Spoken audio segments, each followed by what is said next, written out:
ಈಗಾಗಲೇ by election ಕಾವು ಬಿಜೆಪಿಯಲ್ಲಿ ಸಾಕಷ್ಟು ಗೊಂದಲಗಳನ್ನು ಸೃಷ್ಟಿ ಮಾಡ್ತಾ ಇದೆ.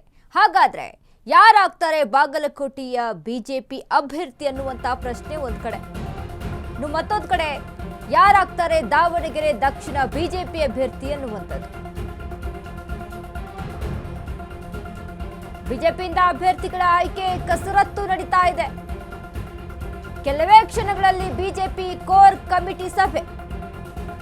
ಹಿಂದೆ ಅಭ್ಯರ್ಥಿಗಳ ಹೆಸರು ಫೈನಲ್ ಆಗುವಂತ ಸಾಧ್ಯತೆ ಇದೆ. ವರ್ಚುವಲ್ ಸಭೆ ನಡೆಸಲಿರುವ ಬಿಜೆಪಿ ನಾಯಕರು, ಬಿಜೆಪಿ ಉಸ್ತುವಾರಿ ರಾಧಾ ಮೋಹನ್ ದಾಸ್ ಅಗರ್ವಾಲ್, ಪ್ರಹ್ಲಾದ್ ಜೋಶಿ, ವಿಜೇಂದ್ರ ಸೇರಿ ಗಣ್ಯರು ಭಾಗಿಯಾಗಿದ್ದಾರೆ ಕೋರ್ ಕಮಿಟಿ ಸಭೆ. ಎರಡು ಕ್ಷೇತ್ರಗಳಲ್ಲೂ ಬಿಜೆಪಿ ಬಣ ರಾಜಕೀಯ ಜೋರಿದೆ. ಗೊಂದಲ ಬಗೆಹರಿಸುವ ಬಗ್ಗೆ ಕೋರ್ ಕಮಿಟಿ ಸಭೆಯಲ್ಲಿ ಚರ್ಚೆ ಆಗುತ್ತೆ. ಹಿಂದೆ ಅಭ್ಯರ್ಥಿಗಳ ಪಟ್ಟಿ ಹೈಕಮಾಂಡ್ಗೆ ರವಾನೆ ಆಗುವಂತ ಸಾಧ್ಯತೆ. ರಾಜ್ಯದಲ್ಲಿ ಬೈ ಎಲೆಕ್ಷನ್ ಫೀವರ್ ಶುರುವಾಗಿದೆ ಇದೀಗ.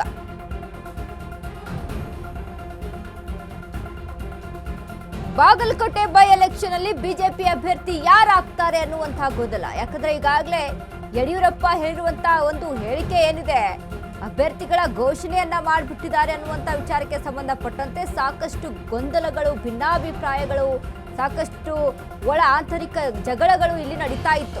ಇದೀಗ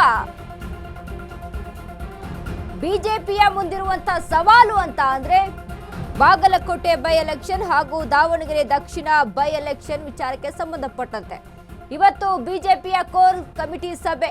ಇವತ್ತೇ ಫೈನಲ್ ಆಗುತ್ತಾ? ಹಾಗಾದ್ರೆ ಈ ಗೊಂದಲಕ್ಕೆ ತೆರೆ ಇಳಿಯುತ್ತಾ? ಯಾರು ಅಭ್ಯರ್ಥಿ ಅನ್ನೋದು ಘೋಷಣೆ ಆಗುತ್ತಾ ಇದರಲ್ಲಿ ಅನ್ನುವಂಥದ್ದು ಎಲ್ಲಾ ರೀತಿಯಾದಂತಹ ಪ್ರಶ್ನೆಗಳು ಇದರಲ್ಲಿ ಅಡಗಿದೆ. ಇವತ್ತು ಆಲ್ಮೋಸ್ಟ್ ಘೋಷಣೆ ಆಗುವಂತಹ ಚಾನ್ಸಸ್ ಒಂದ್ ಕಡೆ ಇದೆ.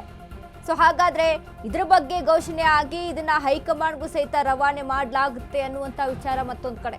ಹಾಗಾದ್ರೆ ಯಾರ ಹೆಸರು ಇಲ್ಲಿ ಘೋಷಣೆ ಮಾಡ್ತಾರೆ ಅನ್ನುವಂತಹ ಗೊಂದಲ. ಯಾಕಂದ್ರೆ ಈಗಾಗಲೇ ಬಾಗಲಕೋಟೆ ಬೈ ಎಲೆಕ್ಷನ್ ಅಲ್ಲಿ ವೀರಣ್ಣ ಚರಂತಿಮಠ ಮತ್ತು ಮಾಜಿ ಶಾಸಕರಾದಂತಹ ವಿರಂತಿ ಚರಂತಿಮಠ ಮತ್ತು PH ಪೂಜಾರ್ ನಡುವೆ ಜಗಳಗಳು ನಡೀತಾ ಇರುವಂತದ್ದು. ಅಂದ್ರೆ ಯಾರು ಅಭ್ಯರ್ಥಿ ಆಗ್ತಾರೆ ಅನ್ನುವಂತಹ ವಿಚಾರಕ್ಕೆ ಸಂಬಂಧಪಟ್ಟಂತೆ ಬಿಜೆಪಿಗೆ ದೊಡ್ಡ ತಲೆನೋವಾಗಿರುವಂತಹ ವಿಚಾರ ಅಂತ ಅಂದ್ರೆ ಯಾರನ್ನ ಆಯ್ಕೆ ಮಾಡಬೇಕು ಅನ್ನುವಂತಹ ಗೊಂದಲದಲ್ಲಿ. ಈಗಾಗಲೇ ಶಾಮನೂರು ಶಿವಶಂಕರಪ್ಪ ಅವರ ನಿಧನದ ಬಳಿಕ ತೆರವಾದಂತಹ ಕ್ಷೇತ್ರ, ಮತ್ತೊಂದು ಕಡೆ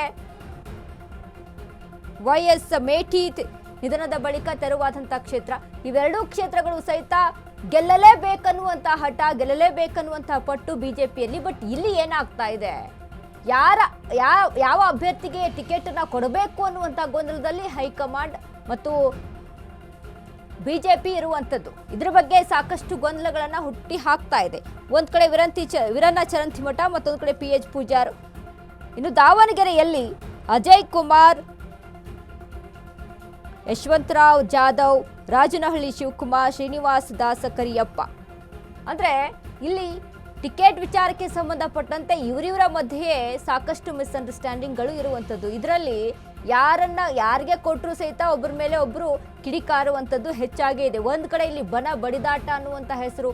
ಯಾಕಂದ್ರೆ ಈಗಾಗಲೇ ವಿಜೇಂದ್ರ ಒಂದು ಏನು ಅಲ್ಲಿ ಅಧ್ಯಕ್ಷರಾಗಿರುವಂತಹ ವಿಚಾರಕ್ಕೆ ಸಂಬಂಧಪಟ್ಟಂತೆ ಸಾಕಷ್ಟು ಜನ ಅಂದ್ರೆ ಒಂದು ಸತಿ ಇಲ್ಲಿ ನಾಯಕರಾದ್ರು ಅಂತ ಕಾರಣಕ್ಕಾಗಿ ಅಲ್ಲಿ ಅವರಿಗೆ ಒಂದು ದೊಡ್ಡ ಹುದ್ದೆಯನ್ನ ಕೊಡುವಂಥದ್ದು ಎಷ್ಟು ಮಟ್ಟಿಗೆ ಸರಿ ಅನ್ನುವಂಥದ್ದು ಇದೀಗ ಬಿಜೆಪಿ ವಲಯದಲ್ಲಿ ಆ ವಿಚಾರದಲ್ಲಿ ಸಾಕಷ್ಟು ಗದ್ದಲಗಳು ನಡೀತಾ ಇತ್ತು.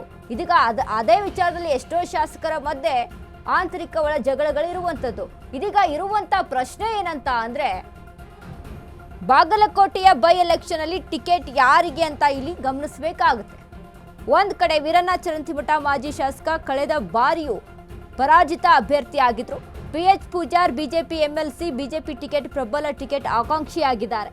ಸೊ ಇದರಲ್ಲಿ ಯಾರು ವೀರಣ್ಣ ಚರಂತಿಮಠಗೆ ಟಿಕೆಟ್ ಅನ್ನ ಕೊಡ್ಬೇಕಾ, PH ಪೂಜಾರ್ಗೆ ಟಿಕೆಟ್ ಅನ್ನ ಕೊಡ್ಬೇಕಾ? ಒಂದು ವೇಳೆ ಏನಾದ್ರೂ ಇಲ್ಲಿ ಮನಸ್ತಾಪಗಳು ಉಟ್ಕೊಂತು ಅಂತ ಅಂದಾಗ ಅಲ್ಲಿ ಟಿಕೆಟ್ಗಳು ಡಿವೈಡ್ ಅಂದ್ರೆ ವೋಟ್ಗಳು ಡಿವೈಡ್ ಆಗುವಂತ ಚಾನ್ಸಸ್ ಹೆಚ್ಚಾಗಿದೆ. ಸೊ ಹೀಗಾಗಿ ಬಿಜೆಪಿ ಇದನ್ನು ಸಹಿತ ಗಮನದಲ್ಲಿ ಇಟ್ಕೊಂಡು ಅಲ್ಲಿ ಟಿಕೆಟ್ ಅನ್ನ ಘೋಷಣೆ ಮಾಡಬೇಕು, ಅಭ್ಯರ್ಥಿಯನ್ನ ಘೋಷಣೆ ಮಾಡಬೇಕಾದಂತಹ ವಿಚಾರ.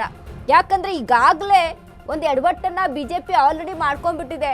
ಯಡಿಯೂರಪ್ಪ ಅವರು ಒಂದು ಕಾರ್ಯಕ್ರಮದಲ್ಲಿ ಇದ್ರ ಬಗ್ಗೆ ಒಂದು ಟಿಕೆಟ್ ವಿಚಾರಕ್ಕೆ ಸಂಬಂಧಪಟ್ಟಂತೆನೆ, ಅಭ್ಯರ್ಥಿಯ ವಿಚಾರಕ್ಕೆ ಸಂಬಂಧಪಟ್ಟಂತೆ ರೇಣುಕಾಚಾರ್ಯ ಅವರ ಹೆಸರನ್ನ ಹೇಳಿ ಅಲ್ಲಿ ಒಂದಿಷ್ಟು ಗೊಂದಲಗಳನ್ನ ಸೃಷ್ಟಿ ಮಾಡ್ಕೊಳ್ತಾರೆ. ಅಂದ್ರೆ ಈಗಾಗಲೇ ಅವರಿಗೆ ಬೇಕಾದಂತ ವ್ಯಕ್ತಿಯ ಹೆಸರನ್ನ ಇನ್ನೂ ಎಲೆಕ್ಷನ್ ಇರೋದು ಯಾವಾಗ, ಈಗಾಗಲೇ ಯಾಕೆ ಘೋಷಣೆ ಮಾಡಬೇಕಿತ್ತು ಅನ್ನುವಂಥ ವಿಚಾರಕ್ಕೆ ಸಂಬಂಧಪಟ್ಟಂತೆ ಅವರವರ ನಾಯಕರ ಮಧ್ಯೆ ಎಷ್ಟರ ಮಟ್ಟಿಗೆ ಅಲ್ಲಿ ಗೊಂದಲಗಳು ಕದನಗಳು ನಡೀತಾ ಇದೆ ಅನ್ನುವಂಥದ್ದು ಎಲ್ರಿಗೂ ಸಹಿತ ಗೊತ್ತಿರುವಂತಹ ವಿಚಾರ.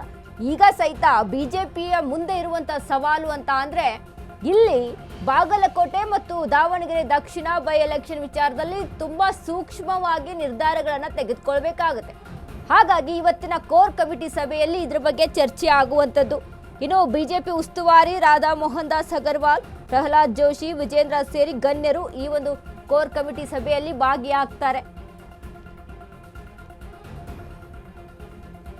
ಇದ್ರ ಬಗ್ಗೆ ಗೊಂದಲಗಳನ್ನ ಬಗೆಹರಿಸಿಕೊಂಡು ಹೈಕಮಾಂಡ್ಗೆ ಮಾಹಿತಿಯನ್ನ ಕೊಡುವಂತ ಚಾನ್ಸಸ್ ಇವತ್ತೇ ಹೆಚ್ಚಾಗಿರುವಂತದ್ದು ಇಲ್ಲಿ ಕಾಣಿಸ್ತಾ ಇದೆ.